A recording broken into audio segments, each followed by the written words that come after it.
Assalamualaikum warahmatullahi wabarakatuh. Perkenalkan, saya Diki Firmansyah dengan NIM 209250178. Saya adalah mahasiswa Administrasi Bisnis, Fakultas Ilmu Sosial dan Bisnis, Universitas Wanita Internasional. Pada video kali ini, anggap saja saya seorang analis bisnis dan perpajakan. Saya akan memaparkan laporan analisis studi kasus perpajakan untuk memenuhi ujian akhir semester melalui sebuah judul Analisis Kewajiban Perpajakan pada UMKM Oleh-oleh Wisata di Lembang. Teman-teman sekalian, kawasan wisata Lembang, Kabupaten Bandung Barat merupakan destinasi pariwisata yang sangat masif berkembang. Hal ini memicu pertumbuhan subur sektor UMKM, terutama pusat oleh-oleh. Secara nasional, UMKM adalah tulang punggung perekonomian kita. Namun, realitas di lapangan menunjukkan masih banyak pelaku usaha mikro yang abai terhadap aspek perpajakan karena menganggap usahanya terlalu kecil atau takut dengan kerumitan administrasinya. Padahal kepatuhan pajak adalah bukti profesionalisme dan kontribusi nyata bagi negara. Untuk membedah fenomena ini secara mendalam, saya mengambil objek studi kasus deskriptif pada unit UMKM fiktif bernama Lembang Heritage. Usaha ini bergerak di bidang penjualan komoditas lokal seperti dodol susu, susu pasteurisasi, keripik tempe, brownie susu, dan kopi Lembang atau semacamnya. Operasionalnya didukung oleh 2 karyawan dan owner. Kerennya, usaha ini sudah menerapkan omnichannel system, yaitu berjualan lewat toko fisik offline di Lembang sekaligus secara online melalui marketplace dan media sosial. Secara finansial, Lembang Heritage mencatat pendapatan bruto atau omset rata-rata sebesar Rp42 juta per bulan, yang artinya jika diakumulasikan dalam 1 tahun buku, total omsetnya mencapai Rp504 juta. Angka finansial inilah yang menjadi dasar kritis kita dalam menguliti kewajiban perpajakannya. Sebagai analis, langkah pertama yang saya lakukan adalah memetakan regulasi.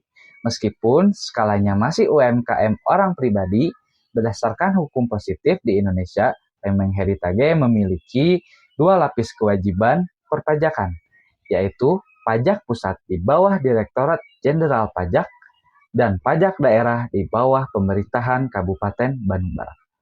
Mari kita bedah yang pertama, yaitu kewajiban pajak pusat. Yang pertama ada integritas NIK sebagai NPWP. Nah, di sini ada catatan analis yang sangat penting dan menarik. Selaras dengan implementasi UU HPP dan sistem perpajakan modern, pemilik Lembang Heritage saat ini tidak perlu repot-repot membuat kartu NPWP terpisah. Nomor induk kependudukan atau NIK yang tertera pada KTP pemilik secara penuh telah terintegrasikan dan berfungsi sebagai NPWP. Ini merupakan reformasi administrasi dari pemerintah yang sangat memotong di birokrasi dan mempermudah perilaku usaha mikro. Kedua, yaitu PPh final UMKM.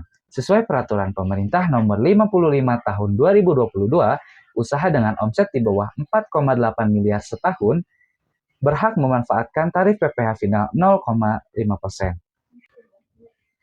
3. Pelaporan SPT tahunan.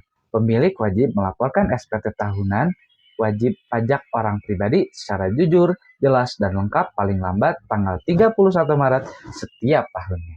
4. Potensi PPh pasal 4 ayat 2 atas sewa.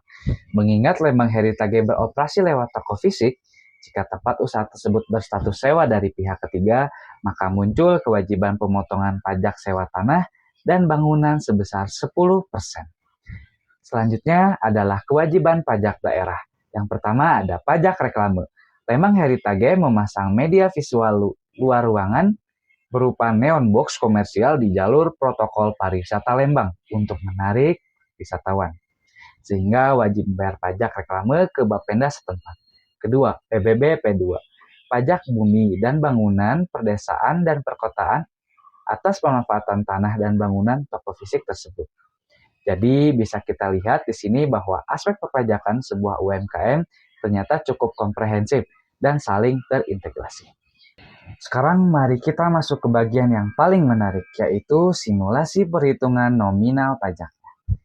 Disinilah letak peran penting dari Undang-Undang Nomor 7 Tahun 2021 tentang Harmonisasi Peraturan Perpajakan atau UU HPP. Pemerintah memberikan fasilitas luar biasa bagi wajib pajak orang pribadi UMKM, yaitu batas peredaran bruto tidak kena pajak atau PTKP UMKM sebesar 500 juta rupiah dalam 1 tahun pajak. Artinya, tarif 0,5% hanya akan dikalikan pada bagian omset yang sudah melebihi 500 juta rupiah tersebut. Mari kita lihat simulasi bulanan pada tabel. Dari bulan Januari hingga November, omset Lembang Heritage konsisten di angka 42 juta rupiah per bulan. Akumulasi omset hingga bulan November adalah 462 juta.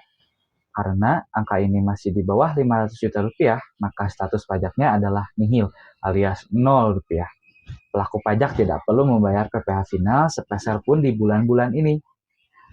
Kewajiban baru muncul di bulan Desember. Ketika omset bulan Desember masuk sebesar 42 juta rupiah, akumulasi omset total setahun menjadi 504 juta rupiah. Angka ini telah melewati batas PTKP sebesar 4 juta rupiah.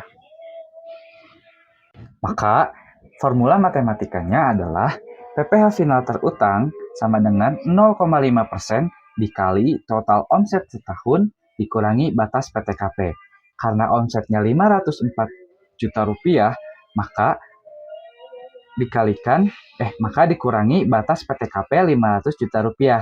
Sisanya adalah 4 juta rupiah. Sehingga PPh final terutang itu sama dengan 0,5% dikali 4 juta rupiah sama dengan 20.000 rupiah.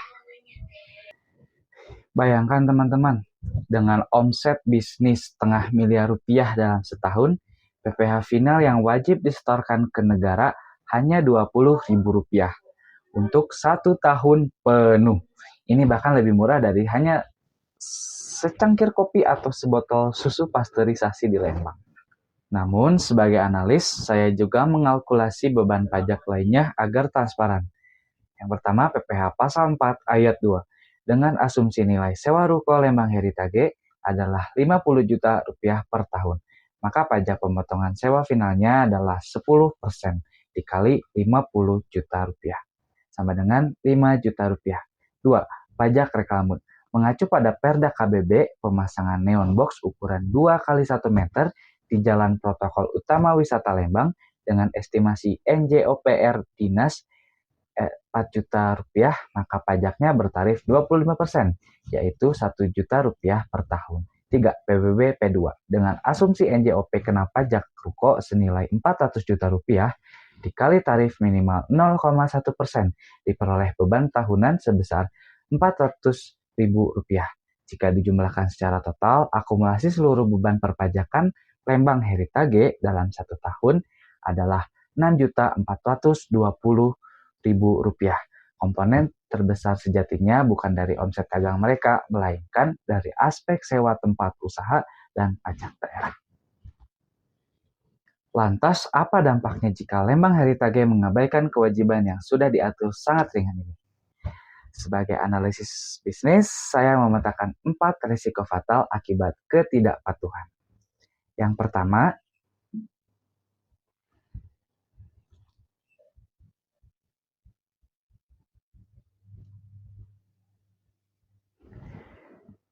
pertama ada sanksi administrasi keterlambatan SPT. Berdasarkan UU KUP, jika pemilik usaha alfa atau terlambat melaporkan SPT tahunan melewati batas waktu tanggal 31 Maret, maka otomatis dikenakan sanksi denda administrasi sebesar Rp100.000. Kedua, sanksi bunga berjalan. Jika utang PPh final bulan Desember yang senilai Rp20.000 tadi terlambat disetorkan dari batas maksimal tanggal 15 bulan berikutnya, pemilik akan dijatuhi sanksi bunga bulanan berdasarkan tarif bunga acuan Kementerian Keuangan. Ketiga, resiko pencopotan reklame. Jika menunggak pajak reklame daerah, Satpol PP Kabupaten Bandung Barat memiliki wewenang penuh untuk menertibkan dan mencopot paksa papan nama toko. Ini tentu akan merusak citra bisnis dan menurunkan daya tarik wisatawan secara drastis. Keempat, hambatan finansial kelembagaan. Di era modern ini, perbankan mode formal mewajibkan adanya kepemilikan NPWP dan rekam jejak pajak yang bersih. Jika pajaknya buruk, Lembang Heritage akan kesulitan mengakses modal usaha bersubsidi seperti kredit usaha rakyat atau KUR untuk melakukan ekspansi bisnis. Agar terhindar dari tumpukan risiko tersebut, saya merumuskan beberapa strategi taktis kepatuhan atau tax compliance strategi yang sangat praktis untuk diimplementasikan oleh manajemen Lembang Heritage. Yang pertama adalah penyusunan pencatatan keuangan sederhana. Pemilik usaha wajib mendisiplinkan diri mencatat omset bruto harian secara teratur. Langkah ini sangat krusial untuk mendeteksi secara presisi di bulan apa akumulasi omsetnya mulai menyentuh dan melewati batas pembebasan 500 juta rupiah. Kedua, segregasi atau pemisahan rekening keuangan. Stop mencampur uang pribadi untuk keperluan dapur rumah dengan uang hasil dagangan dodol susu dan kopi Lembang. Pemilik harus membuat rekening terpisah khusus operasional usaha demi menghindari distorsi data keuangan apabila sewaktu-waktu dilakukan validasi atau pemeriksaan oleh Fiskus Pajak. 3. Optimalisasi ekosistem digital DJP. Pelaku UMKM harus melek teknologi. Manfaatkan pembaruan sistem perpajakan mutakhir dari Direktorat Jenderal Pajak, yaitu Cortex System. Untuk manajemen akun pajak terintegrasi serta pembuatan kode billing pembayaran, gunakan pula fasilitas e-filing agar pelaporan SPT tahunan wajib pajak orang pribadi bisa diselesaikan secara online dari mana saja dan kapan saja tanpa perlu membuang waktu mengantre di kantor pelayanan pajak. 4. Tertib administrasi pajak daerah. Daftarkan ukuran dan jenis neon box toko secara transparan ke Bapenda Kabupaten Bandung Barat guna menjaga legalitas operasional fisik usaha. Sebagai penutup, kesimpulan utama dari analisis ini adalah regulasi perpajakan di Indonesia melalui skema UU HPP sama sekali tidak membebani, melainkan sangat mendukung keberlangsungan dan pertumbuhan pelaku UMKM. Dengan omset mencapai 504 juta rupiah per tahun, Lembang Heritage hanya memikul kewajiban PPh final material sebesar Rp20.000 saja berkat adanya fasilitas PTKP UMKM. Pajak bukan lagi sebuah beban menakutkan, melainkan instrumen investasi kredibilitas untuk menaikkan kelas UMKM kita. Mari kita dukung UMKM Indonesia yang tertib, profesional, dan patuh pajak. Demikian pemaparan presentasi dari saya. Mohon maaf atas segala kekurangan. Terima kasih banyak atas perhatiannya dan salam sejahtera untuk kita semua. Wassalamualaikum warahmatullahi wabarakatuh.